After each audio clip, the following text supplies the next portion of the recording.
കാലത്തിലൂടെ സയൻസിലും ടെക്നോളജിയിലുമൊക്കെ ഇത്രത്തോളം പുരോഗതി കൈവരിച്ച മനുഷ്യർക്ക് സ്വന്തം ഗ്രഹമായ ഭൂമിയിൽ പല സ്ഥലങ്ങളിലും ഇപ്പോഴും എത്തിപ്പെടാൻ സാധിച്ചിട്ടില്ല.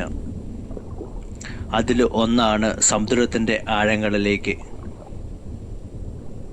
ഭൂമിയിലെ ആകെ ജീവികളിൽ 95% സമുദ്രത്തിലാണ് ജീവിക്കുന്നത്.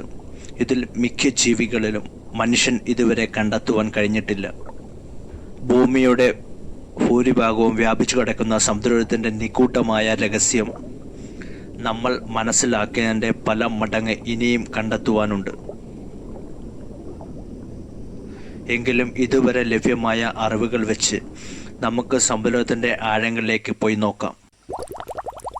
ഓക്സിജൻ സിലിണ്ടറും ഡൈവിംഗ് സ്യൂട്ടും ഒക്കെ നമുക്ക് ഒരു പരിധിയിൽ കൂടുതൽ ആഴങ്ങളിലേക്ക് പോകുവാൻ കഴിയുകയില്ല. എന്തെന്നാൽ ആ ആഴങ്ങളിലേക്ക് പോകും തോറും ജലം ഉണ്ടാക്കുന്ന മർദ്ദം കൂട്ടിക്കൂട്ടി വരും. അത് നമ്മുടെ ശരീരത്തിൽ താങ്ങാൻ കഴിയുകയില്ല. അതുകൊണ്ട് തന്നെ ഇതിനായി പ്രത്യേകം രൂപകൽപ്പന ചെയ്ത അന്തർവാഹിനികൾ ഉപയോഗിക്കുന്നത്.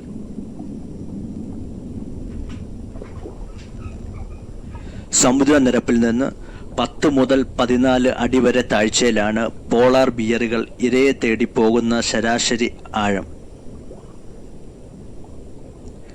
ഇവിടുന്ന് സൺലൈറ്റ് സോൺ എന്ന് അറിയപ്പെടുന്നുണ്ട്.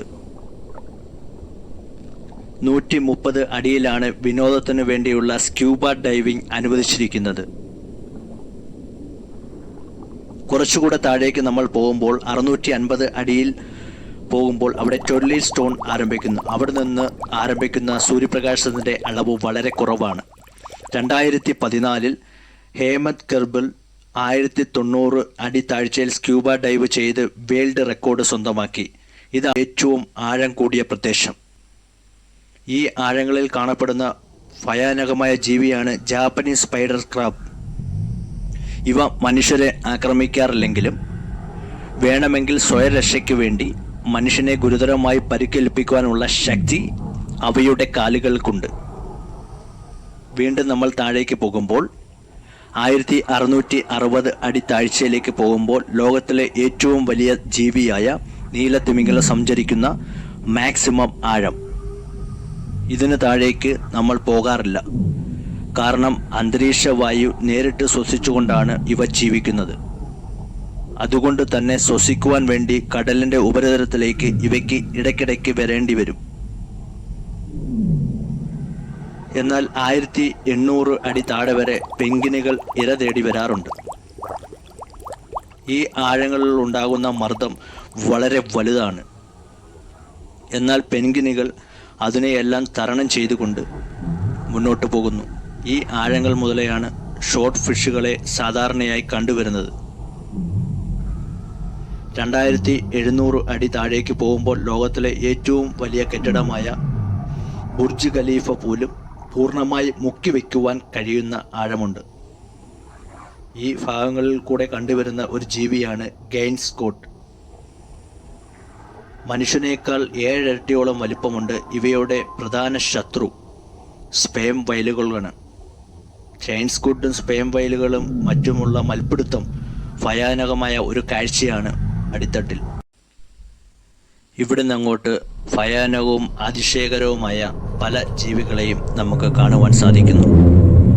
അവയിൽ ചിലതാണ് 125 മില്യൺ വർഷങ്ങളായി നിലനിൽക്കുന്ന ജീവനുള്ള ഫോസിലുകൾ എന്നറിയപ്പെടുന്ന ഗോബ്ലിൻ ഷാർക്ക്.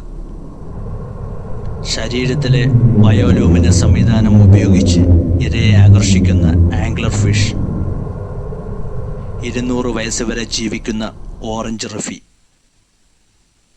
ഏതാണ്ട് പൂർണ്ണമായ ട്രാൻസ്പറൻ്റായ ടെലസ്കോപ്പ് ഒക്ടോപ്പസ്. സ്വന്തം ശരീരത്തേക്കാൾ വലിയ ഇരയെപ്പോലും കഴിക്കുവാൻ കപ്പാസിറ്റി ഉള്ള ബ്ലാങ്ക് സോളോവർ. അങ്ങനെ ഒരുപാട് ജീവികൾ.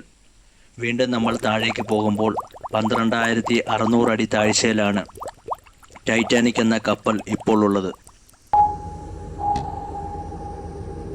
13,000 അടി മുതൽ എബിസ്വൽ സോൾ ആരംഭിക്കുകയാണ്. വെള്ളം ഐസാകുന്നതിൻ്റെ തൊട്ട് മുകളിലാണ് ഇവിടുത്തെ താപനില. അതുപോലെ ഇവിടുത്തെ പ്രഷറും ഉപരിതലത്തേക്കാൾ 600 ഇരട്ടി വരെ ഉണ്ടാകും. ഈ ആഴങ്ങളിൽ നിന്നുമൊക്കെ വളരെ കുറച്ച് ജീവികൾ മാത്രമേ മനുഷ്യനെ കണ്ടെത്തുവാൻ കഴിഞ്ഞിട്ടുള്ളൂ. അതിലൊന്നാണ് 11,000 അടി താഴ്ചയിലുള്ള മെഗാ മൗത്ത് ഷാർക്ക്. വീണ്ടും നമ്മൾ താഴേക്ക് പോകുമ്പോൾ 20,000 അടി മുതൽ ഹാഡൽ സോൺ ആരംഭിക്കുന്നു. പ്രശസ്തമായ മറീന ട്രെഞ്ച് ഈ മേഖലയിലാണ്. ഇവിടുത്തെ പ്രഷർ ഉപരിതലത്തേക്കാൾ 1200 ഇരട്ടി വരെ വേർതിരിക്കുന്നു. 29,500 അടി കഴിയുമ്പോഴത്തേക്കും മൗണ്ട് എവറസ്റ്റ് പൂർണ്ണമായി മുക്കി വയ്ക്കാമെന്ന ഒരു ആഴമെത്തുന്നു. അതിലും താഴെ 37,786 അടി താഴത്തേക്ക് ഡീപ് സീ ചലഞ്ചർ മിഷന്റെ ഭാരമായി 2012 പ്രശസ്ത മൂവി ഡയറക്ടർ ജെയിംസ് കാമറോൺ അന്തർവാഹിനിയിൽ സഞ്ചരിച്ചിട്ടുണ്ട്. എന്നാൽ ഇതിന് താഴേക്ക് മനുഷ്യരും പോയിട്ടുണ്ട്. മനുഷ്യർ ചന്ദ്രനിൽ കാലുകുത്തുന്നതിനും 9 വർഷത്തിനു മുൻപേ 1960 ഡോൺ വാൾഷനും ജാക്കിസ് പ്രിക്കാർഡും 35,853 ആഴത്തിൽ അവരുടെ അന്തർവാഹിനിയിൽ പോയിട്ടുണ്ട്. 36,200 അടി താഴ്ചയിലേക്ക് മറീന ട്രെഞ്ചിൻ്റെ ചലഞ്ചർ ഡീപ്പ് എന്ന ഇതുവരെ കണ്ടുപിടിച്ചതിൽ ഏറ്റവും ആഴം കൂടിയ സ്ഥലം. പക്ഷേ ഇതിനേക്കാൾ വലിയ ഡീപ്പസ്റ്റ് പോയിന്റ് ഉണ്ടെന്ന് പല ഗവേഷകരും അവകാശപ്പെടുന്നത്. സമുദ്രത്തിൻ്റെ 95% നമുക്കിപ്പോഴും അജ്ഞാതമാണ്. ഭാവിയിൽ നമുക്ക് ഇനിയും ഒരുപാട് കാര്യങ്ങൾ കണ്ടെത്തുവാൻ കഴിയും. ഈ വീഡിയോ ഇഷ്ടപ്പെടുമെങ്കിൽ ലൈക്ക് ചെയ്യുക, ചാനൽ സബ്സ്ക്രൈബ് ചെയ്യുന്ന കാര്യം പരിഗണിക്കുക. Thank you for watching. ഡെമിൻ.